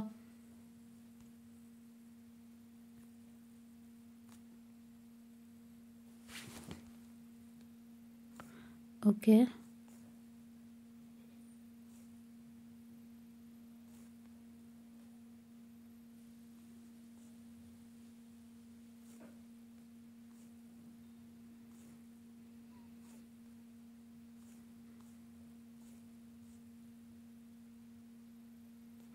ಐ ಹೋಪ್ ನಾನು ಮಾಡಿಸಿದ್ದೀನಿ, ಇಲ್ಲೇ ಇರುತ್ತೆ. ಒಂದ್ಸಲಿ ಚೆಕ್ಔಟನ್ನು ಮಾಡ್ಕೊಳ್ಳಿ ಆಯಿತಾ. ಒಂದ್ಸಲಿ ಚೆಕ್ಔಟನ್ನು ಮಾಡ್ಕೊಳ್ಳಿ. ಒಂದೊಂದ್ರೆ ನಾನು 2 ಪ್ರಾಬ್ಲಮ್ ಮಾಡಿಸಿದ್ದೆ ಗೊತ್ತಾಗಲ್ಲ. ಸೊ ಎಲ್ಲಿದೆ ಅಂತ ನೋಡಿ ಚೆಕ್ಔಟನ್ನು ಮಾಡ್ಕೊಳ್ಳಿ. ಬಟ್ ನಂಗೆ ನೆನಪಿರಂಗೆ ಆ ಥರದ್ದೊಂದು ನಾನು ಮಾಡಿಸಿದ್ದುಂಟು ಆಯಿತಾ. ಓಕೆನಾ. ಆ್ಯಂಡ್ ಇದು ಕೂಡ ಒಂದು ಮಾಡಿಸಿದ್ದೀನಿ. ನೋಡಲ್ ಅನಾಲಿಸಿಸಲ್ಲಿ ಬರುತ್ತೆ, ಇದು ಒಂದ್ಸಲ ಚೆಕ್ ಮಾಡ್ಕೊಳ್ಳಿ ಆಯಿತಾ. ನೋಡಲ್ ಅನಾಲಿಸಿಸ್ ಲೆಕ್ಕಗಳೆಲ್ಲ ಇಲ್ಲಿ ಇದೆ, ನೀವು ಒಂದ್ಸಲಿ ಚೆಕ್ ಮಾಡ್ಕೊಳ್ಳಿ. ನೋಡಿ ಈ ಥರದ ಲೆಕ್ಕಗಳು ಒಂದ್ಸಲ ಚೆಕ್ ಮಾಡ್ಕೊಳ್ಳಿ ಆಯಿತಾ. ಈ ಸಲ ಏನು ಪ್ರಾಬ್ಲಮ್ ಮಾಡಿದ್ದಾನೆ ಅಂದರೆ, ನಾನು ಹೇಳ್ದೆ ಅಲ್ವಾ, ಇಲ್ಲಿ ಕಾಣಿಸ್ತಿದೆ ಅಲ್ವಾ ಡಯಾಗ್ರಾಮು, ಸೂಪರ್ ನೋಡಲ್ ಅನಾಲಿಸಿಸ್ ಈ ಡಯಾಗ್ರಾಮ್, ಈ ಥರದ್ದೊಂದು ಕ್ವಶನ್ ಕೇಳ್ತಾರೆ ಅಂದ್ಕೊಂಡೆ, ಬಟ್ ಅವ್ರು ಕೇಳಲಿಲ್ಲ. ಅದೊಂದು ನನಗೆ ಬೇಜಾರಾಯಿತು. And next super position theorem, ಇದು ಹೇಳ್ದಂಗೆ ಬಂದಿದೆ. ಇದು ನಾನು ಏನು ಹೇಳಿದೆ, ನೀವು ಸೂಪರ್ ಪೊಸಿಷನು ಥೆವೆನಿನ್ಸ್ ಆ್ಯಂಡ್ ನಾರ್ಟನ್ಸು ಮತ್ತು ಅದು ಮಿಲೆಮನ್ಸ್ ಥಿಯರಮ್ ಓದ್ಕೊಳ್ಳಿ ಅಂತ ಹೇಳಿದೆ, ಇದು ಹಾಗೆ ಬಂದಿದೆ. ಸೊ ಇದಕ್ಕೆ ನಾನು 100% what I told was proper. ನೀವು ಅದಿಷ್ಟನ್ನು ಓದಿರ್ತೀರಾ ಅಂದ್ಕೊಂಡಿದ್ದೀನಿ. And Thevenin's equivalent Norton's equivalent problems ಮಾಡಿಸಿದ್ದೆ, ಆ್ಯಂಡ್ ಮಿಲೆಮನ್ಸ್ ಕೂಡ ಮಾಡಿಸಿದ್ದೆ, ಸೂಪರ್ ಪೊಸಿಷನ್ ಥಿಯರಮ್ ಕೂಡ ಮಾಡಿಸಿದ್ದೆ. ಯಾರೆಲ್ಲ ನನ್ನ ಲೆಕ್ಚರ್ ಸೀರೀಸ್ ವಾಚ್ ಮಾಡಿರ್ತೀರೋ ಅವ್ರಿಗೆ ಖಂಡಿತವಾಗ್ಲೂ 20 ಬಂದಿರುತ್ತೆ. ಏನು ಗೊತ್ತಾ ಮ್ಯಾಮ್, ನೀವು ಈ ಲೆಕ್ಕ ಮಾಡಿಸಿಲ್ಲ ಅಂತ ಹೇಳಬೇಡಿ. ಯಾಕೆ ಗೊತ್ತಾ, ನಿಮಗೆ ಮೆಥಡ್ ನಾವು ಹೇಳ್ಕೊಟ್ಟಿರ್ತೀವಿ, ನೀವು ಮೆಥಡ್ ಅರ್ಥ ಮಾಡಿಕೊಂಡ್ರೆ you can apply, at least you can apply. ಇವಾಗ ಏನು ಅಂತ ಹೇಳಿದ್ರೆ, ಕಾಂಪ್ಲೆಕ್ಸ್ ಪ್ರಾಬ್ಲಮ್ಸ್ ಇದ್ದಾಗ ಕಷ್ಟ ಆಗುತ್ತೆ ಗೊತ್ತು. ಬಿಕಾಸ್ ಕಾಂಪ್ಲೆಕ್ಸ್ ಪ್ರಾಬ್ಲಮ್ಸ್ ಇದ್ದಾಗ ನಿಮ್ಗೆ ಎಲ್ಲೋ ಒಂದು ಕಡೆ ಕರೆಂಟ್ ಪ್ರಾಬ್ಲಮ್ ಆಗ್ಬೋದು, ಇಲ್ಲ ವೋಲ್ಟೇಜ್ ಪ್ರಾಬ್ಲಮ್ ಆಗ್ಬೋದು. ಮೀನ್ ಇನ್ ದ ಸೆನ್ಸ್ ಎಲ್ಲೋ ಒಂದು ಕಡೆ ಬೇರೆ ಕಡೆ ವೋಲ್ಟೇಜ್ ಕೊಟ್ಬಿಟ್ಟಿರ್ತಾರೆ. ಸೊ ನಾವು ಇದು ಮೆಶ್ ಹಾಕೊಂಡು ಸಾಲ್ವ್ ಮಾಡ್ಬೋದು, ಬಟ್ ಇಲ್ಲೊಂದು ವೋಲ್ಟೇಜ್ ಇದೆಯಲ್ಲ ಏನು ಮಾಡೋದು, ಈ ಥರ ಕನ್ಫ್ಯೂಷನ್ಸ್ಗಳಾಗೋಂಥ ಚಾನ್ಸಸ್ ತುಂಬ ಇರುತ್ತೆ. ಅದು ನನಗೆ ಅರ್ಥ ಆಗುತ್ತೆ. I can understand that, correct ಅಲ್ವಾ. I can understand that. But ಏನಂದರೆ, ಒಂದು ಸಿಂಪ್ಲರ್ ಪ್ರಾಬ್ಲಮ್, ಈ ಥರ ಸಿಂಪ್ಲರ್ ಪ್ರಾಬ್ಲಮ್ ಕೊಟ್ಟಾಗ, ಅಂದರೆ ಈ ಥರ ಬಾಕ್ಸ್ ಪ್ರಾಬ್ಲಮ್ ಕೊಟ್ಟಾಗ, square shape to rectangular shape problems ಎಲ್ಲ ಕೊಟ್ಟಾಗ ನಿಮಗೆ ನೀವು ಹಾಕಿರೋ ಮೆಥಡಾಲಜಿನ 100% ಹಾಕ್ಬೋದು. ಸೊ ಹಂಗಾಗಿ ಅಟ್ಲೀಸ್ಟ್ ಮೆಥಡಾಲಜಿನ ಚೆನ್ನಾಗಿ ಅರ್ಥ ಮಾಡಿಕೊಂಡ್ರೆ ತುಂಬ ಚೆನ್ನಾಗಿ ಅಪ್ಲೈ ಮಾಡ್ಬೋದು. That is what is I wanted to tell you ಆಯಿತಾ. ಸೊ ನಾನು ಪ್ರತಿಯೊಂದು ಲೆಕ್ಕನೂ ಅರ್ಥ ಮಾಡ್ತಿರ್ತೀನಿ. ಒಂದೊಂದು ಲೆಕ್ಕಕ್ಕೆ ಒಂದೊಂದು ಮೆಥಡಾಲಜಿ ಅಲ್ಲ, ಎಲ್ಲ ಲೆಕ್ಕಕ್ಕೂ ಹಾಕೋದೇ ಮೆಶ್ಶು. ಬಟ್ ಏನು ಅಂದರೆ, I am sorry for the distraction, ಎಲ್ಲ ಲೆಕ್ಕಕ್ಕೂ ಹಾಕೋದೇ ಮೆಶ್ ಅನಾಲಿಸಿಸ್ ಅಥವಾ ನೋಡಲ್ ಅನಾಲಿಸಿಸ್. ಬಟ್ ಏನು ಅಂತ ಹೇಳಿದ್ರೆ, ನಾವು ಆ ಒಂದು ಡಯಾಗ್ರಾಮ್ಗೆ ತಕ್ಕನಾಗೆ ನಾವು ಅಪ್ಲೈ ಮಾಡ್ತೀವಿ ಅಷ್ಟೇ. ಆ ಒಂದು ಡಯಾಗ್ರಾಮ್ಗೆ ತಕ್ಕನಂಗೆ ನಿಮಗೆ ಮೆಶಸ್ ಫಾರ್ಮ್ ಆಗುತ್ತೆ, ನೋಡ್ ಫಾರ್ಮ್ ಆಗುತ್ತೆ. Node especially according to the diagram how well the node gets into, ಆ ಥರ ನಾವು ಒಂದು ನೋಟ್ಸ್ ತೊಗೊಂಡು ಮಾಡ್ತೀವಿ. ಮೆಶ್ ಆದರೆ ಯಾವ ಥರ ಡಯಾಗ್ರಾಮಿಂದ ನೋಡ್ಕೊಂಡು ನಾವು ಮೆಶ್ ಹಾಕೊಂಡು ಮಾಡ್ತೀವಿ, ಆ ಥರ ಬರುತ್ತೆ ಇದು. ಸೊ ಹಾಗಾಗಿ ನೀವು ಮೆಥಡಾಲಜಿ ಅರ್ಥ ಮಾಡ್ಕೊಂಡಿದ್ರೆ you can at least try to apply ಸಮಥಿಂಗ್ಗೆ ಅಲ್ವಾ. ಅದು ನೀವು ಮಾಡಿದರೆ ಒಂದು ಒಳ್ಳೆ ರಿಸಲ್ಟನ್ನು ಸಿಗುತ್ತೆ. ಸೊ ಈ ಕ್ವೆಶನ್ಗೆ ನಾನು ಸಮ್ಮತಿ ಇದೆ. ಇಲ್ಲೊಂಚೂರು ಪ್ರಾಬ್ಲಮ್ ಆಯಿತು. That is what I was feeling like, ಯಾಕೆ ಹಿಂಗೆ ಕೊಟ್ಟಿದ್ದಾರೆ ಅಂತಂದ್ಬಿಟ್ಟು. ಇನ್ನೊಂದು ಕಡೆ ಪ್ರಾಬ್ಲಮ್ ಆಗಿದೆ, ಅದೇನು ಅಂತ ಹೇಳ್ತೀನಿ ಆಯಿತಾ. ಆ್ಯಂಡ್ ಈ ಒಂದು ಡಯಾಗ್ರಾಮಲ್ಲಿ ನೋಡೋದಾದರೆ, shit, what happens, I'll get back, yeah. So ಈ ಒಂದು ಡಯಾಗ್ರಾಮಲ್ಲಿ ನೋಡಿ, ಇಲ್ಲಿ ಒಂದು ಕರೆಂಟ್ ಡೈರೆಕ್ಟಾಗಿ ಕೊಟ್ಟಿರೋದ್ರಿಂದ I1 = 10 ಆಂಪಿಯರಾ, ಕರೆಕ್ಟಾ. ಆ್ಯಂಡ್ ಇಲ್ಲಿ ನೀವು ನೋಡೋದಾದರೆ this is I2, right. This is I2 and I1. ಇಲ್ಲಿ this 5 ohm is lying between I2 and I1. I2 minus I1, 5 ohm into I2 minus I1, and once again it's minus 4 I2 and it is -3 I2. ಈ ಥರ ನೋಡಿ, ಇಲ್ಲಿ VX ಎಲ್ಲ ಕೊಟ್ಟಿದ್ದಾರಲ್ವಾ. So ಇದೆಲ್ಲ ನೀವು 3 mesh equation ಬರುತ್ತೆ. ಒಂದಕ್ಕೆ 10 ಆಂಪಿಯರ್ ಬರುತ್ತೆ, ಇನ್ನೆರಡಕ್ಕೂ ಮೆಶ್ ಇಕ್ವೇಷನ್ ಹಾಕೋತೀರಾ. And after that what is that going to happen is that, see as VX is present in 3 ohm, you can take it as V is equal to what? Vx is equal to what I can say I into R. That is nothing but what I can say resistance is 3. As 3 ohm is present between I3 and I2, have to subtract the currents of I3 and I2 whole divided by what I can say the 3. ಆಯ್ತಾ. ಇಲ್ಲಿ 3 ohm ಎಲ್ಲಿದೆ? I3 and I2 ಮಧ್ಯದಲ್ಲಿದೆ. Here is I3, here is I2. So it is nothing but I3 minus I2 or I2 minus I3 whole divided by 3. ಆಯಿತಾ. ಏನು current ಬರುತ್ತೆ subtract ಮಾಡಿ divided by 3 ಮಾಡ್ಕೊಳ್ಳಿ. And after you do that, so what is that Vx given here, you have to take this Vx and into 1/8 to get the resultant. ಈ ಥರ ಮಾಡ್ಕೋಬೇಕು. So ನೋಡಿ, simple procedure, ನಿಮ್ಗೆ ಗೊತ್ತಿದ್ರೆ try ಮಾಡ್ಬೋದು ಅಲ್ವಾ, ಕರೆಕ್ಟ್ ಅಲ್ವಾ? ಯಾ. ದೆನ್ ಓಕೆ, ನಾವು ನೆಕ್ಸ್ಟ್ ಈಗ ಇದರಲ್ಲಿ ನೋಡ್ಬೋದಾಗಿರುತ್ತೆ. ಈಗ ಇದು ಹೇಳಿದೆ ಅಲ್ವಾ ನಾನು ಏನೇನು ಅಂತ. ಸೊ ಅದೇ ಪ್ರಕಾರ ಅರ್ಥ ಬಂದಿದೆ. Millman's is completely easy. ನೀವು ಮಿಲೆಮನ್ಸ್ನೇ ನೀವು ಮಿಸ್ ಮಾಡ್ಕೋತೀರಾ. ಜಸ್ಟ್ ಫಾರ್ಮುಲಾ ಅಪ್ಲೈ ಮಾಡಿ ಮಾಡೋದಷ್ಟೇ, ಇನ್ನೇನು ಇಲ್ಲ. That's a formula for it. You have to do here also what you have to do, ನಿಮ್ಮ ಕರೆಂಟನ್ನು ಒಂದು ಓಪನ್ ಸರ್ಕ್ಯೂಟ್ ಆ್ಯಂಡ್ ವೋಲ್ಟೇಜ್ನ ಶಾರ್ಟ್ ಸರ್ಕ್ಯೂಟ್ ಮಾಡಿಕೊಂಡು ಡಯಾಗ್ರಾಮ್ ಹಿಂಗೆ ಬರುತ್ತೆ ಹಂಗೆ ಮಾಡ್ತೀರಾ, right? Here it's only Thevenin's equivalent, Norton's ಅಲ್ಲ. ಸೊ ಹಂಗಾಗಿ you can do it, right? Ya. ನಾರ್ಟನ್ಸ್ಗೆ ಇಲ್ಲಿ ಕ್ವಶನ್ ಕೊಟ್ಟಿದ್ದಾರೆ, ಆಯಿತಾ? ನೋಡಿ, ಇಲ್ಲಿ ಒಂದು ಟ್ರಯಾಂಗುಲರ್ ಶೇಪ್ ಡಯಾಗ್ರಾಮ್ ಕೊಟ್ಟಿದ್ದಾರೆ. ಇದು ಬೇಡ, ನಾನು ಅದಕ್ಕೆ ಹೇಳಿದ್ದು ಈ ಥರ ಕಷ್ಟಕ್ಕೆಲ್ಲ ಒಳಗಾಗ್ಬಿಡಿ. ಮ್ಯಾಕ್ಸಿಮಮ್ ಪವರ್ ಟ್ರಾನ್ಸ್ಫರ್ ಥಿಯರಮ್ ನಿಮಗೆ ಕಷ್ಟ ಅನಿಸಿದ್ರೆ ಈ ಮೂರೇ ಮಾಡ್ಕೊಳ್ಳಿ ಅಂತ ಹೇಳಿದ್ದೆ. I hope many had followed it. And next ಬಂದುಬಿಟ್ಟು ಮಾಡ್ಯೂಲ್ 3. ಮಾಡ್ಯೂಲ್ 3ಅಲ್ಲಿ ನಾನು ಹೇಳಿದೆ, ಮಾಡ್ಯೂಲ್ 3ಅಲ್ಲಿ ಏನೇನು ಥಿಯರಿ ಇದೆ ಅದನ್ನಾರು ಟ್ರೈ ಮಾಡಿ ಅಂತ. I hope you all have tried with that theory and applied. ನಾನು ಮಾಡಿಲ್ಲ, ಅದಕ್ಕೋಸ್ಕರ ಹೇಳ್ತಾ ಇದ್ದೀನಿ. ಆ್ಯಂಡ್ ಮಾಡ್ಯೂಲ್ 4 ಕೂಡ ನಂಗೆ ಮಾಡೋಕ್ಕಾಗಲಿಲ್ಲ. ಈ ಸತಿ ಮಾಡ್ತೀನಿ ಅಂತ ಸುಮಾರು ಜನ ಕೇಳಿದೆ, ಬಟ್ ನಂಗೆ ಆಗಲೇ ಇಲ್ಲ. ಸೊ ಅದು ಹೆಂಗಾಗುತ್ತೆ ಗೊತ್ತಾ, ನಮ್ಮ ವರ್ಕ್ಗಳ ಮಧ್ಯೆ ಅದನ್ನು ತೊಗೊಂಡು ನಮಗೆ ಮಾಡೋಕ್ಕೆ ಅಂದರೆ ಈಗ ಹೇಗಾಗ್ಬಿಡಿದೆ ಅಂದರೆ ವಿ ಆರ್ ಜಾಮ್ ಪ್ಯಾಕ್ಡ್. ನಾನು ಲಿಟ್ರಲಿ ಕಾಲೇಜಿಗೆ ಸ್ಟಾರ್ಟ್ ಆದಾಗಿಂದ ಕೂಡ ನನಗಷ್ಟು ಇದಕ್ಕಷ್ಟು ಎಫರ್ಟ್ಸ್ ಹಾಕೋಕ್ಕಾಗ್ತಾಯಿಲ್ಲ. Video updates easy, right? ಒಂದು ಅಪ್ಡೇಟ್ ಇರುತ್ತೆ, ಅದನ್ನು ಸುಮ್ಮನೆ ಹೇಳ್ಕೊಂಡು ಹೋಗ್ತೀವಿ, ಅರ್ಥ ಮಾಡಿಸ್ತೀವಿ ಅಪ್ಡೇಟ್ಸ್ ಏನು ಅಂತ ಪ್ರಾಪರಾಗಿ. ಆ್ಯಂಡ್ ಒಂದು ಡೌಟ್ಸ್ ಇದ್ದರೆ ಕ್ಲಿಯರ್ ಮಾಡ್ತೀವಿ. ಬಟ್ ಇದಕ್ಕೇನು ಅಂದರೆ we also have to put a lot of time. ಅರ್ಥ ಮಾಡ್ಕೊಂಡು ನಾವು ಅದನ್ನು ನೀಟಾಗಿ ತಿಳ್ಕೊಂಡು ನಿಮಗೆ ಹೇಳಬೇಕಾಗುತ್ತೆ. Because we don't want to tell any mistakes for you all, right? ನಾವು ಹೇಳ್ಬೇಕಾರೆಲ್ಲೂ ತಪ್ಪಾಗ್ಬಾರ್ದಲ್ವ, ಅದೆಲ್ಲ ಚೆಕ್ ಮಾಡಬೇಕು, ಅದನ್ನು ಮಾಡಬೇಕಾಗುತ್ತೆ. ಅದಕ್ಕೆ ನಾನು ಸ್ವಲ್ಪ ಕಡಿಮೆ ಶ್ರಮ ಹಾಕಿದ್ದೀನಿ. ನಾನು ಶ್ರಮ ಹಾಕಿಲ್ಲ ಅಂತಲ್ಲ, but literally very less than that of by starting year ಅಂದರೆ 2023 ಸ್ಟಾರ್ಟ್ ಮಾಡಿದಾಗ ಹಾಕ್ತಂತ ಎಫರ್ಟ್ ಅಷ್ಟು ನಾನು ಲಾಸ್ಟ್ ಇಯರ್ ಹಾಕೋಕ್ಕಾಗಿಲ್ಲ. ಈ ಇಯರ್ ನೋಡೋಣ, ಈ ಇಯರ್ ನನ್ನ ಫೈನಲ್ ಎಕ್ಸಾಮ್ ಆದರೆ ಸ್ವಲ್ಪ ನಾನು ಫ್ರೀ ಆಗ್ತೀನಿ, ಖಂಡಿತ ಇನ್ನೂ ಹೆಚ್ಚಿನ ಎಫರ್ಟನ್ನು ಹಾಕ್ತೀನಿ. ಸೊ ಅದಕ್ಕೆ ನನ್ನ ರಿಗ್ರೆಟ್ ಇದೆ, ಐ ಆಮ್ ವೆರಿ ಸಾರಿ. ಖಂಡಿತವಾಗ್ಲೂ ಹೆಚ್ಚಿನ ಎಫರ್ಟನ್ನು ಹಾಕ್ತೀನಿ. ಇನ್ನೂ ಕಂಪ್ಲೀಟ್ ಮಾಡಬೇಕು, ಸುಮಾರು ಅದನ್ನೆಲ್ಲ ಕಂಪ್ಲೀಟ್ ಮಾಡಿ ಕೊಡ್ತೀನಿ. ನಾನು ಹಳೇದ್ರಲ್ಲೇ ನಿಮ್ಮನ್ನು ಓಡಿಸ್ತಾ ಇದ್ದೀನಿ ಹೊರತು ಹೊಸದಾಗಿ ಏನೂ ಮಾಡೋಕ್ಕಾಗ್ತಿಲ್ಲ. I am really sorry. ಖಂಡಿತವಾಗ್ಲೂ ನಾನು ಕಂಟಿನ್ಯೂ ಮಾಡ್ತೀನಿ. ಸೊ ತುಂಬ ಜನಕ್ಕೆ ಬೇಜಾರಾಗಿರುತ್ತೆ ಗೊತ್ತು, ಮ್ಯಾಮ್ ಲ್ಯಾಪ್ಲಾಸ್ ಮಾಡಲೇ ಇಲ್ಲ, ಮಾಡೋಕ್ಕಾಗಿಲ್ಲ ಅಂತ. ದಯವಿಟ್ಟು ಏನು ಬೇಜಾರು ಮಾಡ್ಕೋಬೇಡಿ. ನಮಗೆ ಲ್ಯಾಪ್ಲಾಸ್ ಟ್ರಾನ್ಸ್ಫಾರ್ಮ್ ಹೇಳ್ಕೊಡೋಕೆ ಟ್ರೈ ಮಾಡಿದೆ, ಬಟ್ ನಂಗೆ ಆಗಲಿಲ್ಲ. So I'm very sorry once again. ನಾನು ಖಂಡಿತ ನೆಕ್ಸ್ಟು ಶ್ರಮ ಹಾಕಿ ಆಗ್ತೀನಿ. ಪಾಪ ನನಗೆ ಗೊತ್ತಿರೋರು ಒಂದಿಷ್ಟು ಜನ ಮತ್ತೆ ಕೇಳ್ತಾರೆ, ಪಾಪ ಅವರಿಗೂ ಹೇಳ್ಬೇಕೀಗ ಈ ಥರ ಆಯಿತು ನಂಗೆ ಆಗಿಲ್ಲ ಅಂತ. ತುಂಬ ಬೇಜಾರಾಗುತ್ತೆ. But yeah, things are like that only ಅಲ್ವಾ. ನಮ್ಮದು ಕೆಲಸಗಳಿದ್ದಾಗ ನಿಮ್ಮದು ಕೆಲಸಗಳಿದ್ದಾಗ ಎರಡನ್ನೂ ಈ ಕಡೆ ಬ್ಯಾಲೆನ್ಸ್ ಮಾಡಬೇಕು ಅಂದರೆ ಒಂದೊಂದ್ಸತಿ ಒಂದೊಂದು ಬಿಡಬೇಕಾಗುತ್ತೆ, ಒಂದೊಂದು ಮಾಡಬೇಕಾಗುತ್ತೆ. ಸೊ ಎರಡೊಂದ ಬಂದಾಗ ಚಾಯ್ಸಸ್ ಲೈಕ್ ನಮ್ಮದು ಒಂದು ಫಸ್ಟು ಮುಖ್ಯ ಆಗ್ಬಿಡುತ್ತೆ. ಬಿಕಾಸ್ ಇದನ್ನು ಮುಗಿಸಿದ್ರೆ ನಮಗೊಂದು ಒಳ್ಳೇದಲ್ವಾ ಅನ್ನೋ ಥರ. ಸೊ ಹಂಗಾಗಿ ಹೋಗಿದೆ. So I'm very sorry once again. And let's end of this topic. And ಏನು ಅಂತ ಹೇಳಿದ್ರೆ ನೆಕ್ಸ್ಟಿಂದ 100% ಎಫರ್ಟಿಂದ ಏನು ಉಳಿದಿದೆ ಅದನ್ನೆಲ್ಲ ಮಾಡಿ ಮುಗಿಸ್ಕೊಟ್ಬಿಡ್ತೀನಿ. ಅವಾಗ ನಿಮ್ಗೆ ಯೂಸ್ ಆಗುತ್ತೆ. ಇಲ್ಲಾಂದ್ರೆ ಏನಾಗುತ್ತೆ ಗೊತ್ತಾ, ಸುಮ್ಮನೆ ಮತ್ತೆ ಎಕ್ಸಾಮ್ ಟೈಮಲ್ಲಿ ತೊಗೋತೀನಿ ಅಂದರೆ ಮಾಡೋಕ್ಕೆ ಆಗಲ್ಲ. ಇದಕ್ಕೋಸ್ಕರ ಆಯಿತಾ? ಯಾ. ಆ್ಯಂಡ್ ಇದರಲ್ಲಿ ಬಂದುಬಿಟ್ಟು ಇನಿಷಿಯಲ್ ಆ್ಯಂಡ್ ಫೈನಲ್ ವ್ಯಾಲ್ಯೂ ಹೇಳಿದ್ದೆ, ಅದು ಬಂದಿದೆ. ಆ್ಯಂಡ್ ಒಬ್ನಿಂದ Laplace transform step and ramp function ಇದು ಹೇಳಿದ್ದೆ ಅಲ್ವಾ. ಇದೆರಡು ಕ್ವಶನ್ ಬಂದಿದೆ. ನೀವು ಇದೆರಡು ಅಟೆಂಡ್ ಮಾಡಿದರೆ 12 ಮಾರ್ಕ್ಸ್ ಬರುತ್ತೆ, ಕರೆಕ್ಟ್ ಅಲ್ವಾ? ಆ್ಯಂಡ್ ಸ್ವಿಚ್ಗೆ ಸಂಬಂಧಪಟ್ಟಂಥ ಕ್ವಶನ್ ಕೇಳ್ತಾರೆ ಅಂತ ಹೇಳಿದ್ದೆ, ಅದೇ ಬಂದಿದೆ. ಕ್ವಶನ್ ಪೇಪರ್ ರಿವ್ಯೂ ಮಾಡಿದ್ದೆ, ಅಟ್ಲೀಸ್ಟ್ ಅದನ್ನ ಯೂಸ್ ಮಾಡ್ಕೊಂಡಿದ್ದೀನಿ ಅನ್ಕೋತೀನಿ. ಆ್ಯಂಡ್ ಈ ಕ್ವಶನ್ ಕೂಡ ಕ್ವಶನ್ ಪೇಪರ್ಲಿ ಬಂದಿದ್ದು ರಿಪೀಟ್ ಆಗಿದೆ, ನೀವು ನೋಡಿರ್ಬೋದು, ಹೌದಲ್ವಾ? ಸೊ ಹಂಗಾಗಿ ಯಾರ್ಯಾರು ಸ್ವಿಚ್ಚಿನ ಮೇಲೆ ವರ್ಕ್ ಮಾಡಿರ್ತೀರಾ ಆ್ಯಂಡ್ ಯಾರ್ಯಾರು ಈ ಥರದೊಂದು ಸಿಗ್ನಲ್ಸ್ ಮೇಲೆ ವರ್ಕ್ ಮಾಡಿರ್ತೀರೋ 20 ಬಂದಿರುತ್ತೆ. ನಾನು ಹೇಳಿರೋದ್ರಲ್ಲಿ ಈ ಎರಡು ಕರೆಕ್ಟಾಗಿ ಬಂತು. ಆ್ಯಂಡ್ ಇಲ್ಲೂ ಕೂಡ 16ಗೆ ಬಂತು, ಇಲ್ಲಿ 20ಗೆ ಬಂತು. ಓಕೆನಾ? ಯಾ. ಆ್ಯಂಡ್ ಹಿಯರ್ ಇಲ್ಲಿ ಫುಲ್ಲು ಪ್ರಾಬ್ಲಮ್ ಮಾಡಿಟ್ಟಿದ್ದಾರೆ. ಏನಂದರೆ see here define Z parameter, determine Y in terms of Z ಕೇಳಿದ್ದಾನೆ. ಇಲ್ಲಿ 2 ಪೋರ್ಟ್ ನೆಟ್ವರ್ಕ್ ಅಪ್ಲೈ ಮಾಡೋಕ್ಕೆ ಕೇಳಿದ್ದಾನೆ. ಇಲ್ಲಿ ಒಂದು ರೆಸೊನೆನ್ಸ್ ಕ್ವಶನ್ ತೆಗೆದಾಕಿದ್ರು ಬೇಕು ಅಂತ, ಯಾಕೆ ಅಂತ ಗೊತ್ತಿಲ್ಲ. ನಾನು ಅದು ಸಪ್ರೇಟಾಗೇ ಬರ್ತಿತ್ತು ಯಾವಾಗಲೂ. ನಾನು ಹೇಳಿದೆ ಇಟ್ ಇಸ್ ಲೈಕ್ ಒಂದು 10% ಆಫ್ ಚಾನ್ಸಸ್ ಹಂಗಾಗುತ್ತೆ ಅಂತ. ಅದೇ 10% ಇವತ್ತಾಗಿದೆ ನಿಮಗೆ. ಯಾಕೆಂದರೆ ನಾನು ಈ ಥರ ನೋಡಿದ್ದು ಒಂದೇ ಒಂದು ಕ್ವಶನ್ ಪೇಪರಲ್ಲಿ. This is the second question paper I am seeing like this. So ಹಂಗಾಗಿ ಇಲ್ಲಿ ಒಂದು ಎಡವಟ್ ಮಾಡಿ ಕೂರಿಸ್ತಾ.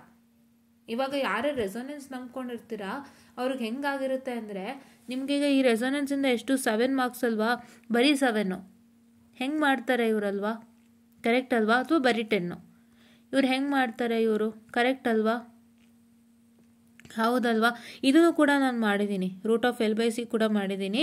ಆ್ಯಂಡ್ ನಾನು ಇದು ಕೂಡ resonant frequency, geometric mean off cut off frequency ಇದು ಕೂಡ ಮಾಡಿದ್ದುಂಟು. ಆ್ಯಂಡ್ ಇದು ಕೂಡ ಮಾಡಿದ್ದುಂಟು. ಆ್ಯಂಡ್ ಅದು ಡಿಫೈನ್ Z ಪ್ಯಾರಾಮೀಟರ್ ಇದೆಲ್ಲ ಮಾಡಿಕೊಟ್ಟಿದ್ದೀನಿ. ಆ್ಯಂಡ್ ಈ ಥರದ್ದೊಂದು ಮಾಡಿದ್ದೀನಿ. ಸೊ ನೋಡಿ, ಇದು CE ಮೋಡು, ಇದು ಬಂದು ನಮ್ಮ ಅನಲಾಗ್ ಎಲೆಕ್ಟ್ರಾನಿಕ್ಸಲ್ಲಿ ಬರೋಂಥ ಡಯಾಗ್ರಾಮು. ಈ ಡಯಾಗ್ರಾಮ್ಗೆ H ಪ್ಯಾರಾಮೀಟರ್ ಫೈಂಡ್ ಔಟ್ ಮಾಡಿ ಅಂತ ಕೇಳಿದ್ದಾರೆ, ಈ ಥರದ್ದೆಲ್ಲ ಕೇಳಿದ್ದಾರೆ. ಸೊ ಇಲ್ಲಿ ಒಂದು ಪ್ರಾಬ್ಲಮನ್ನು ಮಾಡಿದ್ದಾರೆ, ಆಯಿತಾ. ಆ್ಯಂಡ್ ಡಿಟರ್ಮೈನ್ ABCD ಪ್ಯಾರಾಮೀಟರ್ ಕೇಳಿದ್ದಾರೆ. ಇವರು ABCD ಪ್ಯಾರಾಮೀಟರ್ ಕೇಳಿದ್ದೇ ಇಲ್ಲ. ABCD ಪ್ಯಾರಾಮೀಟರ್ ಸ್ಪೆಷಲಿ ಅದು ಏನಂತ ಆಗುತ್ತೆ, T ಪ್ಯಾರಾಮೀಟರ್ ಅಂತ ನಾವು ಕೂಗ್ತೀವಿ, ಕರೆಕ್ಟ್ ಅಲ್ವಾ? T ಪ್ಯಾರಾಮೀಟರ್ ಅಂತ ಕೂಗ್ತೀವಿ. ಯಾವುದಿದೆ? Y, Z, H and T parameter is also called ABCD parameter. ABCD ಪ್ಯಾರಾಮೀಟ್ರಲ್ಲಿ ಅವ್ರು ಯಾವತ್ತೂ ಕೇಳಿದ್ದೇ ಇಲ್ಲ. ಅವ್ರು ನೋಡಿಲ್ಲ, ಯಾವ್ದು ಕೇಳಿಲ್ಲ ಅದನ್ನ ತೊಗೊಂಡಿದ್ದಾರೆ, ಸೆಲೆಕ್ಟ್ ಮಾಡಿದ್ದಾರೆ. ಅವರ ಕ್ವಶನ್ ಹೋಗ್ತಿದ್ದಿದ್ದೆ Y ಮತ್ತು Z ಮಾತ್ರ, ಹೆಚ್ಚು ಕಡಿಮೆ, ಹೆಚ್ಚು ತೀರಾ ಕಡಿಮೆ. ಯಾವಾಗ ನೋಡಿದ್ರು Y ಮತ್ತು Z ಮಾತ್ರ ಮಾಡ್ತಿದ್ರು. Y ಪ್ಯಾರಾಮೀಟರ್ Z ಪ್ಯಾರಾಮೀಟ್ರಲ್ಲೇ ಹೋಗ್ತಿತ್ತು ಕ್ವಶನ್ನು, ಇವನ್ ಇಂದ ಪ್ರಾಬ್ಲಮ್ 2 ಆ್ಯಂಡ್ ಇವನ್ ಇಂದ ಡಿರೈವೇಷನ್ 2. ಬಟ್ ಇಲ್ಲಿ ಏನು ಮಾಡಿದ್ದಾರೆ ಅಂದ್ರೆ ನೋಡಿ ಸರ್, ನಿಮ್ಗೆ H ಪ್ಯಾರಾಮೀಟರ್ ಕೇಳಿದ್ದಾರೆ, rare. H parameter is rare. And ಮತ್ತೆ ತಿರುಗಿ ABCD ಕೇಳಿದ್ದಾರೆ, that's also rare. So problem ಮಾಡಿಟ್ಟಿದ್ದಾರೆ. ಸೊ ಏನೂ ಮಾಡೋಕ್ಕಾಗಲ್ಲ, ಈ ಥರ ಒಂದೊಂದ್ಸತಿ ಆಗುತ್ತೆ.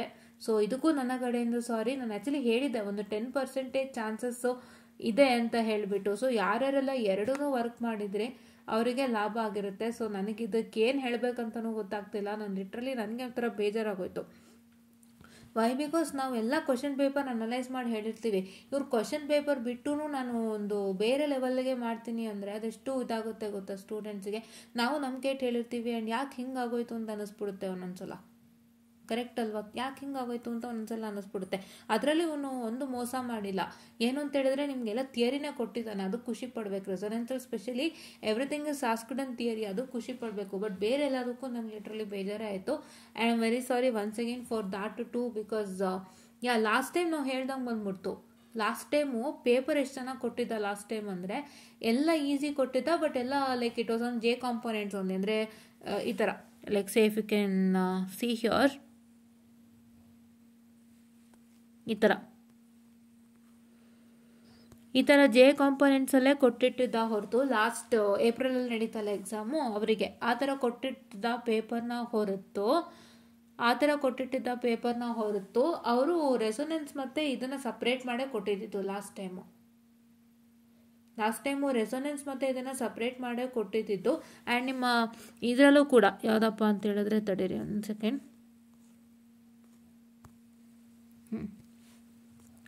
ಈ ಒಂದು ಪೇಪರಲ್ಲೂ ಕೂಡ ನೀವು ಗಮನಿಸಿ ನೋಡ್ಬೋದಾಗಿರುತ್ತೆ. ಎಲ್ಲೂ ಮಿಸ್ ಆಗೋಯ್ತಾ ಅಂತ ಮುಂದೆ, ಈ ಒಂದು ಪೇಪರನ್ನು ಕೂಡ ಗಮನಿಸಿ ನೋಡ್ಬೋದಾಗಿರುತ್ತೆ. ಇವ್ರು ಏನು ಮಾಡಿದಾರೆಪ್ಪ ಅಂತ ಹೇಳಿದ್ರೆ ನೋಡಿ ಇಲ್ಲಿ, ಆಯಿತಾ. ಇದು ಫುಲ್ಲು ಕಂಪ್ಲೀಟ್ ರೆಸೊನೆನ್ಸು, ಇದು ಫುಲ್ ಕಂಪ್ಲೀಟ್ ನೀವು ನೋಡ್ತಾ ಇರ್ಬೋದು. ಇದು ಯಾವುದು ನೋಡಿ, ಇಲ್ಲೊಂದು ಪ್ರಾಬ್ಲಮ್ ಮಾಡಿದ್ದಾರೆ, ಇಲ್ಲಿ ಡೆಫಿನಿಷನ್ ಆದರೂ ಕೊಟ್ಟಿದ್ದಾರೆ. ಬಟ್ ನೀವು ರೆಸೊನೆನ್ಸ್ ತೊಗೊಂಡಿದ್ದಾಗ ಇಲ್ಲೆರಡು ರೆಸೊನೆನ್ಸ್ ಬಂದ್ಬಿಟ್ಟಿದೆ. ಸೊ ನೀವು 2 ಪೋರ್ಟ್ ನೆಟ್ವರ್ಕ್ ಓದದೇ ಇದ್ದಾಗ ಇದನ್ನು ಬರೀಬೋದು. ಅಟ್ಲೀಸ್ಟ್ ಈ ಥರನಾದರೂ ಮಾಡಿದ್ದಾರೆ. ಬಟ್ ನಿಮ್ಮ ಪೇಪರಲ್ಲಿ ಹಾಗಲ್ಲ, ಇದು ಮೇಕಪ್ ಎಕ್ಸಾಮ್ ಕ್ವಶನ್ ಪೇಪರ್. ಅಂದರೆ ಇದು ಬಂದುಬಿಟ್ಟು ನಿಮ್ಮ ಜೂನ್ ಜುಲೈ 2024 ಅಲ್ಲದಂತೆ ಇನ್ನೊಂದು ಮೇಕಪ್ ಮಾಡಿದ್ರಲ್ಲ ಅದು ಪೇಪರ್ ಆಗಿರುತ್ತಿತ್ತು. ಸೊ ಹಂಗಾರೆ ನಿಮಗೆ ಒಟ್ಟು 4 ಎಕ್ಸಾಮ್ ಇತ್ತು. ಒಂದೇ ವರ್ಷದಲ್ಲಿ 3 ಎಕ್ಸಾಮ್ ಬರೆದಿದ್ದೀರಾ ನೀವು ನೆಟ್ವರ್ಕಿಗೆ ಒಂದೇ ವರ್ಷದಲ್ಲಿ 3 ಎಕ್ಸಾಮ್ ಬರೆದಿದ್ದೀರಾ ನೆಟ್ವರ್ಕಿಗೆ, ಕರೆಕ್ಟಾ? Last year 3 exam ಬರೆದಿದ್ದೀರಾ.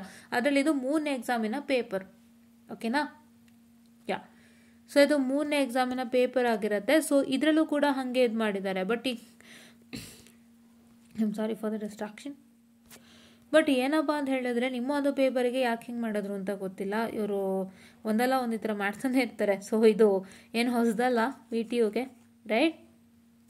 ಸೊ ಹಾಗಾಗಿ ಈ ಥರ ಒಂದು ಆಗಿತ್ತು ಪೇಪರ್. ಆ್ಯಂಡ್ ನಾನು ಹೇಳಿದಂತೆ ನೀವು ವರ್ಕೌಟನ್ನು ಮಾಡಿದ್ದರೆ ಅಥವಾ ನಾನು ಹೇಳಿಕೊಟ್ಟಂತೆ ನೀವು ವರ್ಕೌಟನ್ನು ಮಾಡಿದ್ದಾರೆ ಪಾಸಿಗೇನು ತೊಂದರೆ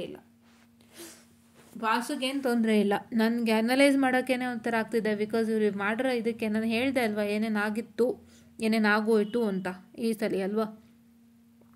ಸೊ ಅದಕ್ಕೆ ನೋಡೋದಾದರೆ ನೀವು ನಾನು ಹೇಳ್ಕೊಟ್ಟಿರೋದೆಲ್ಲ ಪ್ಲೇಲಿಸ್ಟ್ ಎಲ್ಲ ಕರೆಕ್ಟಾಗಿ ನೋಡಿದ್ದು ಇದು ಮಾಡಿದ್ದೆ ಆದರೆ ನಿಮಗೆ ಒಂದು ಈ ಮಾಡೆಲಿಂದ 20 ಆ್ಯಂಡ್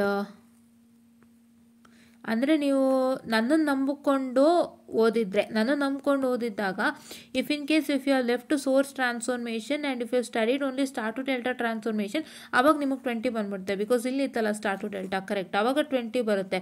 ಇಲ್ಲ ಇಫ್ ಇನ್ ಕೇಸ್ ನೀವು ಸ್ಟಾರ್ ಟು ಡೆಲ್ಟಾ ಬಿಟ್ಬಿಟ್ಟು ನಾನು ಸೋರ್ಸ್ ಟ್ರಾನ್ಸ್ಫಾರ್ಮೇಷನ್ ಮಾತ್ರ ಓದಿದ್ದೀನಿ ಅಂತಂದರೆ ನಿಮಗೆ ಎಷ್ಟು ಮಾರ್ಕ್ಸ್ ಬರ್ತಿತ್ತು, ನಿಮ್ಗೆ ಅವಾಗ ಎಷ್ಟು ಮಾರ್ಕ್ಸ್ ಬರ್ತಿತ್ತಪ್ಪ ಅಂತ ಹೇಳಿದ್ರೆ, ನಿಮಗೆ ಬರೀ ಸೋರ್ಸ್ ಓದಿದ್ದೀನಿ ಅಂದರೆ ನಿಮ್ಗೆ ಇಲ್ಲಿ 6 + 7 ಎಷ್ಟು 13, ಇಲ್ಲಿ 13 ಬರ್ತಿತ್ತು. ಇಲ್ಲಿ ನಿಮಗೆ ಎಷ್ಟು ಬರ್ತಿತ್ತು, 7 + 7 14 ಬರ್ತಿತ್ತು. 3 ಚಾನ್ಸ್ ಇದೆ. ನೀವು ಸ್ಟಾರ್ ಟು ಡೆಲ್ಟಾ ಓದಿದ್ದೀನಿ ಮ್ಯಾಮ್ ನಾನು ಸೋರ್ಸ್ ಬಿಟ್ಬಿಡ್ತೀನಿ ಅಂದರೆ ನಿಮಗೆ ಈ ಕ್ವಶನ್ ಅಟೆಂಡ್ ಮಾಡ್ಲಿಕ್ಕೆ ಅವಾಗ ಆಪ್ಷನ್ ಇದ್ದಿತ್ತು, ಕರೆಕ್ಟ್ ಅಲ್ವಾ? ಆವಾಗ ನಿಮ್ಗೆ ಏನಾಗ್ತಿತ್ತು, 20 ಬರ್ತಿತ್ತು. ಇಲ್ಲ ನನಗೆ ಈ ಲೆಕ್ಕ ಗೊತ್ತಿಲ್ಲ ಮ್ಯಾಮ್, ಇದೇ ಸ್ಟಾರ್ ಟು ಡೆಲ್ಟಾ ಗೊತ್ತು ಅಂತಂದಿದ್ರೆ ಆವಾಗ ನಿಮ್ಗೆ ಏನಾಗೋದು ಮತ್ತೆ 13 ಆಗ್ತಿತ್ತು. 7 + 6 is 13, ಈ 7 ಇರ್ತಿರ್ಲಿಲ್ಲ ಆವಾಗ. ಸೊ ನಿಮಗೆ 3 ಆಪ್ಷನ್ ಇತ್ತು, 13, 14, 20. ಓಕೆನಾ? ಆ್ಯಂಡ್ ಇದರಲ್ಲಿ 200% ನೀವು ಯಾರ್ಯಾರೆಲ್ಲ ಇದನ್ನು ಕರೆಕ್ಟಾಗಿ ಫಾಲೋ ಮಾಡಿರ್ತೀರಾ ಇದರಲ್ಲಿ 20 ಬಂದೇ ಬರುತ್ತೆ, ಆಯಿತಾ? ಆಮೇಲೆ ನೀವು ಇದರಲ್ಲಿ ಏನು ಓದಿದ್ದೀರಾ ಅದು ನಿಮಗೆ ಬಿಟ್ಟಿದ್ದು, ನೀವು ನಿಮ್ಮ ಮಾರ್ಕ್ಸನ್ನು ಕ್ಯಾಲ್ಕುಲೇಟ್ ಮಾಡ್ಕೊಳ್ಳಿ. ನಾನು ಇದು ಮಾಡಿಲ್ಲ ಅಲ್ವಾ ಮಾಡ್ಯೂಲ್ 3, ಅದಕ್ಕಾಗಿ. ಆ್ಯಂಡ್ ಮಾಡ್ಯೂಲ್ 4ಅಲ್ಲಿ ನಾನು ಹೇಳ್ದಂತೆ ಈ ಎರಡನ್ನ ಓದಿದರೆ 16 ಮಾರ್ಕ್ಸ್ ಬರ್ತಿತ್ತು, ಆಯಿತಾ? ಇದು ನಾನು actually waveform synthesis method ನಾನು ಹೇಳಿರಲಿಲ್ಲ, ಸೊ ಹಂಗಾಗಿ ಅದು ಬೇಡ ಅದು. ಆ್ಯಂಡ್ ಈ ಎರಡನ್ನ ಓದಿದರೆ ಈ ಥರದೊಂದು ಲೆಕ್ಕ ಬರುತ್ತೆ ಅಂತ ಹೇಳಿದೆ, ಇದೊಂದು ಬರುತ್ತೆ ಅಂತ ಹೇಳಿದೆ. ಮೋಸ್ಟ್ಲಿ ಕ್ಯೂಪಿಂದನೇ ತೆಗೆದುಕೊಟ್ಟಿದ್ದಾನೋ ಗೊತ್ತಿಲ್ಲ. ಸೊ ಹಾಗಾಗಿ ಇಲ್ಲೇನಾಗುತ್ತೆ ಅಂತ ಹೇಳಿದ್ರೆ ಯು ವಿಲ್ ಗೆಟ್ 20, ಆಯಿತಾ? ಒಂದು 16, ಒಂದು 20 ಆಯಿತು. ಮತ್ತು ತಿರ್ಗಾ ಇದರಲ್ಲಿ ನೀವು ಹೆಂಗೆ ಮಾಡ್ಕೊಂಡಿದ್ದೀರಾ ನನಗೆ ಗೊತ್ತಿಲ್ಲ. ಬಟ್ ನಾನು ಹೇಳೋದು, ನೀವು ರೆಸೊನೆನ್ಸೇ ಓದಿದ್ದೀನಿ ಮ್ಯಾಮ್ ನಾನು ಕಷ್ಟಪಟ್ಟು ಅಂತ ನೀವು ತೊಗೊಂಡಿದ್ರೆ ಅವಾಗ ಏನಾಗುತ್ತೆ, ನಿಮ್ಗೆ ಇಲ್ಲಿ 7 ಬಂದ್ಬಿಡೋದು, ಮತ್ತು ನಿಮಗೆ ಇಲ್ಲಿ 10 ಬರ್ತಿತ್ತು ಆ ಥರ. ಇಲ್ಲ if in case I have taken 2 port network ma'am ನಾನು ರೆಸೊನೆನ್ಸ್ ಓದಿಲ್ಲ ಅಂದರೆ ನಿಮ್ಗೆ ಇಲ್ಲಿ 6 + 7 13 ಮತ್ತು 10 ಬರುತ್ತೆ. ಇವಾಗ ಒಟ್ಟು ಟೋಟಲ್ ನಾವು ಕ್ಯಾಲ್ಕುಲೇಟ್ ಮಾಡೋಣ ಹೆಂಗಿದೆ ಅಂತ, ಓಕೆನಾ? ಸೊ ಇವಾಗ ಇಲ್ಲಿ 3 ಚಾನ್ಸಸ್ ಇದೆ. 3 ಚಾನ್ಸಸ್ ನಾನು ಹೇಳಿದ್ದೀನಿ.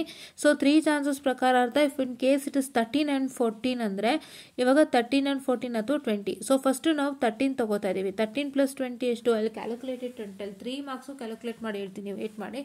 ಸೊ 13 + 20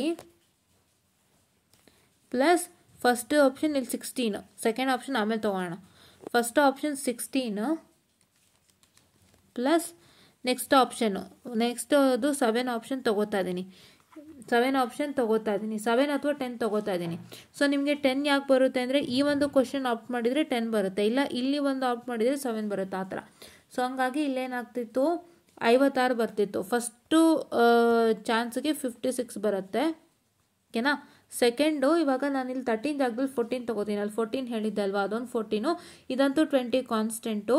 ಇಲ್ಲಿ ನಿಮಗೆ ಇನ್ನೊಂದು 20 ಚೇಂಜ್ ಮಾಡ್ತೀನಿ. ಇಲ್ಲಿ 16 ಇತ್ತು 2 ಕ್ವಶನಿಂದ, ಈ ಪಾರ್ಟಿಂದ 20 ಅಂತ ಹೇಳಿದ್ದೆ, ಅಲ್ಲಿ 20ಗೆ ಚೇಂಜ್ ಮಾಡ್ತೀನಿ. ಮತ್ತು ಇನ್ನೊಂದು 7ನ 10ಗೆ ಚೇಂಜ್ ಮಾಡ್ತೀನಿ. ಆವಾಗ ನಿಮಗೆ 64 ಬರ್ತಿತ್ತು.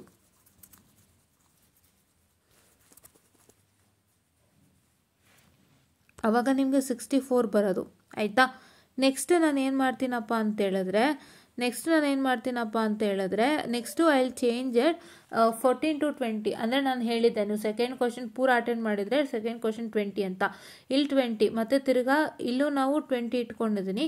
ಆ್ಯಂಡ್ ಮತ್ತೆ ಇಲ್ಲೆಷ್ಟು ಇಟ್ಕೊಂಡಿದ್ದೀನಪ್ಪ ಅಂತ ಹೇಳಿದ್ರೆ, ಇಲ್ಲಿ ನೀವು ಬರೀ 2 port ನೆಟ್ವರ್ಕ್ಗೆ ಕಂಪ್ಲೀಟಾಗಿ ಓದಿರೋದಾಗಿದ್ದರೆ 1, 2 ಆವಾಗ 13 ಆಗೋದು. ಸೊ +13, ಸೊ +13 ವಿಲ್ ಬಿ +13 ಅಲ್ಲ, ಇಲ್ಲೇ 13 ಮಾಡೋಣ, = 73. ಸೊ ನಿಮಗೆ ಒಂದು 50 ರೇಂಜಲ್ಲಿ ಆಯಿತು, ಒಂದು 60 ರೇಂಜಲ್ಲಿ ಆಯಿತು, ಒಂದು 70 ರೇಂಜಲ್ಲಿ ಆಯಿತು. ಸೊ ಈ ಥರ. ಸೊ ನಿಮಗೆ ಇಷ್ಟು ಮಾರ್ಕ್ಸ್ ಬರ್ತಿತ್ತು. ನನ್ನದೊಂದು ಪ್ಲಾನನ್ನು ಫಾಲೋ ಮಾಡಿ ನೀಟಾಗಿ ನಮ್ಮ ಲೆಕ್ಚರ್ ಸೀರೀಸ್ ನೋಡಿತಿದ್ರೆ, ಆಯಿತಾ? ಆ್ಯಂಡ್ ದಯವಿಟ್ಟು ಒಂದು ಅರ್ಥ ಮಾಡ್ಕೊಳ್ಳಿ, ಮ್ಯಾಮ್ ಈ ಲೆಕ್ಕನೇ ಮಾಡಿಸಿಲ್ಲ ಅಂತ ಅಂದ್ಕೋಬೇಡಿ.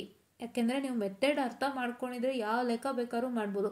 ನಾವು ಮೆಥಡಾಲಜಿ ಒಂದೊಂದು ಲೆಕ್ಕನೂ ನೀವು ನೋಡಿದಾಗ ಪ್ರತಿಯೊಂದು ಲೆಕ್ಕದಲ್ಲೂ ಬರೋವಂಥ ಮೆಥಡಾಲಜೀಸ್ ನೀವು ನೋಡ್ತಾ ಇದ್ರೆ ನಿಮ್ಗೆ ಅರ್ಥ ಆಗ್ಬಿಟ್ಟಿರುತ್ತೆ, ಓ ಇದೇ ಥರನೇ ಮಾಡಬೇಕು ಅಂತ. ಸೊ ಇದನ್ನೆಲ್ಲ ನೀವು ನೀಟಾಗಿ ಅರ್ಥ ಮಾಡ್ಕೊಂಡಾಗ ಏನಾಗುತ್ತೆ ಅಂತ ಹೇಳಿದರೆ, ಸೊ ನೀವು ಇಲ್ಲಿ ಅಪ್ಲೈ ಮಾಡ್ಬೋದು. So it is all not looking at the problem. If you understand the methodology, you have to use the methodology and try solving many problem. ಆವಾಗ ತುಂಬ ಹೆಲ್ಪ್ ಆಗುತ್ತೆ, ಆಯಿತಾ? Methodology only for rectangular problems work ಆಗುತ್ತೆ. Different diagram ಥರ ವಿಚಿತ್ರ ಚಿತ್ರಗಳಿಗೆ ಅದು work ಆಗಲ್ಲ. ಅದಕ್ಕೆ ನೀವು ಹೊಸದಾಗಿ ಕಲೀಲೇಬೇಕಾಗುತ್ತೆ. ಬಟ್ ಅಟ್ಲೀಸ್ಟ್ ಇರೋ ಮೆಥಡಾಲಜಿ ಗೊತ್ತಿದ್ರೆ ಆದರೂ ಟ್ರೈ ಮಾಡ್ಬೋದಲ್ವಾ. So this is all what I was about to tell you, and this is how I analyse the network paper. ಆಯಿತಾ. ಸೊ ಇಷ್ಟೇ ಅನಲೈಸ್ ಮಾಡೋಕ್ಕೆ ನನ್ನ ಕೈಲೂ ಆಗಿದ್ದು. ನಂಗೆ ಈ ಸಲ ಪೇಪರ್ ಸ್ವಲ್ಪ ಅಷ್ಟು ಹಿಡಿಸ್ಲಿಲ್ಲ. ಲಾಸ್ಟ್ ಟೈಮ್ದು ತುಂಬ ಇಷ್ಟ ಆಯಿತು ನನಗೆ, ಈ ಸಲ ಎಷ್ಟೊಂದು ಹಿಡಿಸ್ಲಿಲ್ಲ. ಸೊ ಓಪನ್ ಆಗಿ ಹೇಳ್ತಾ ಇದ್ದೀನಿ, due to all this reasons what I told, ಇಲ್ಲಿ ಏನೇನು ಪ್ರಾಬ್ಲಮ್ ಆಗಿದೆ ಅಂತ ಹೇಳಿ. So this is what is all for today. But ಲೆಕ್ಕಗಳು ಹೆಂಗಿತ್ತು ಅಂದರೆ ಡೈರೆಕ್ಟ್ ಆಗಿತ್ತು, ನಾಟ್ ಟು ಡಿಫಿಕಲ್ಟ್. ಆ್ಯಂಡ್ ನಾನು ಡಯಾಗ್ರಾಮ್ ಐಡೆಂಟಿಫೈ ಮಾಡೋಕ್ಕೆ ಆಗ್ತಿಲ್ಲ, ಇಲ್ಲಿಂದ ಸ್ಟಾರ್ಟ್ ಮಾಡಬೇಕು, ಹಾಗೆಲ್ಲ ಏನೂ ಇರಲಿಲ್ಲ. So that is one plus point here ಅಂತ ಹೇಳ್ತಾ, I this one of the session students and please to watch this without fail. And ಎಲ್ಲರೂ ಹೇಳಿ ಯಾರ್ಯಾರೆಲ್ಲ ಯೂಟಿಲೈಸ್ ಮಾಡ್ಕೊಂಡಿದ್ದೀರಾ ನಮ್ಮ ಒಂದು ವಿಡಿಯೋನ, ನಮ್ಮ ಒಂದು ವಿಡಿಯೋನ ಯಾರು ಯೂಟಿಲೈಸ್ ಮಾಡ್ಕೊಂಡಿದ್ದೀರಾ, ಪ್ಲೇಲಿಸ್ಟ್ ಯಾರು ಯೂಟಿಲೈಸ್ ಮಾಡ್ಕೊಂಡಿದ್ದೀರಾ, ಆ್ಯಂಡ್ ನೆನ್ನೆ ಹೇಳಿದ್ನಲ್ಲ ಒಂದಿಂದಲ್ಲಿ ಹೇಗೆ ಕ್ಲಿಯರ್ ಮಾಡೋದು ಅಂತ, ಅದನ್ನು ಕೂಡ ಎಷ್ಟು ಜನ ಯೂಟಿಲೈಸ್ ಮಾಡ್ಕೊಂಡಿದ್ದೀರಾ ಆ್ಯಂಡ್ ಎಷ್ಟು ಜನ ಅದರಿಂದ ಒಂದು ಫಲ ಪಡೆದಿದ್ದೀರಾ ಅಂತ ದಯವಿಟ್ಟು ನನಗೆ ಕಾಮೆಂಟಲ್ಲಿ ತಿಳಿಸಿ. So I want you honest and valuable feedback, so that ನಾನು ಅದ್ರ ಪ್ರಕಾರ ಮುನ್ನುಗ್ಬೋದು ಅಂತ ಹೇಳ್ತಾ, ಅದ್ರ ಪ್ರಕಾರ ನಾನು ನಡ್ಕೋಬೋದು. ಆ್ಯಂಡ್ ನನ್ನ ಸಣ್ಣ ಪುಟ್ಟ ಬದಲಾವಣೆಗಳಿದ್ರೂ ಕೂಡ ನಾನು ಮಾಡ್ಕೊಳ್ತೀನಿ ನಿಮ್ಮ ಕಡೆಯಿಂದ. I needed a valuable feedback ಅಂತ ಹೇಳ್ತಾ, I just want to session all, and thank you.